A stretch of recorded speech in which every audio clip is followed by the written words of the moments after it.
नाजरीन, कहते हैं कि जब भी कोई मुश्किल आती है तो वो बाज़ आसानियों का सबब बनती है। कोरोना की वजह से जैसे लॉकडाउन सबसे मौसर कहा जा रहा है कि लॉकडाउन होना चाहिए, तो ऐसे लॉकडाउन के में आपको क्या करना चाहिए?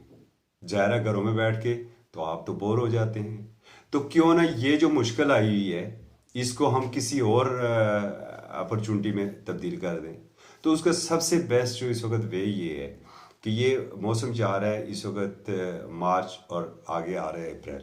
ये वो बेहतरीन दिन होते हैं कि जब आप अपने जो आपके पौधे हैं उनकी आप गोडी बड़े अच्छे तरीके से कर सकते हैं। ये वो सबसे अच्छा मौका होता है कि जब आप अपने दरख्तों की जो और नए पौधे भी आप कुछ लगा सकते हैं। वैसे मौसम बिल्कुल एंड के ऊपर है, जो हमारी बेल्ट है उसमें बिलखसूस अगर मैं बात करूँ, जबकि जो सब्जियात का सबसे बेहतरीन मौसम ये है।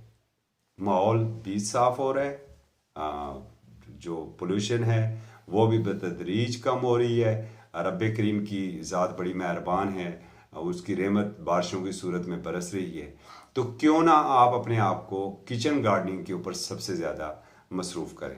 ऐसे वक्त में अगर आप बिल्कुल छोटा सा पोर्शन बना लेते हैं और छोटे से पोर्शन में आप मेहनत करते हैं, एक तो आप घर के अंदर मसरूफ़ रहेंगे, आप घर से बाहर नहीं निकलेंगे, और दूसरे नंबर पर इसका फ़ायदा ये होगा कि आपके घर की अपनी सब्जियां भी तैयार हो सकती हैं। इस तरह के छोटे छोटे काम करके जब इसके साथ आप घर की सफाई के ऊपर भी फोकस रख सकते हैं कि चलें एक पूरे 6 महीने आपने एक कमरे की तरफ आप नहीं देखा है, तो आप ये करते हैं कि उस कमरे को हम खोल लेते हैं। सबसे इम्पॉर्टेंट बात ये कि इस दौरान आप कुतुब बीनी का शौक आप पाल लें। और अगर आप कुरान पाक को खोल लेते हैं, कुरान पाक को आप बातर्जुमा पढ़ते हैं, तो इससे बड़ी और फजीलत आपके लिए क्या हो सकती है। आप कोशिश करें कि जितने दिन भी आप अपने घर में बंद हैं, जितने दिन भी आपने अपने आप को लॉकडाउन करके रखा हुआ है, उतने दिन आप कुरान पाक को पढ़ें, हदीस मुबारका को पढ़ें, दीगर कुतुब का मुताला करें, घर की सफाई करें और किचन गार्डनिंग के ऊपर तवज्जो दें।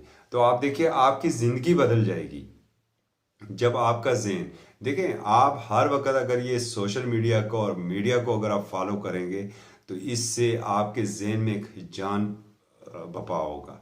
इस हिजान से बचने के लिए आप रवायती ज़िंदगी की तरफ वापस आ जाएं। उस ज़िंदगी की तरफ वापस आ जाए जिस ज़िंदगी को हमारे आबाओ अजदाद ने गुजारा था। और देखें वो कितने सुखी थे, ना उन्हें कोई परेशानी थी, ना ही उन्हें कोई बीमारी थी। और जब कोई बीमारी लग जाती थी तो वो घरेलू टोटकों से ही वो बीमारी ठीक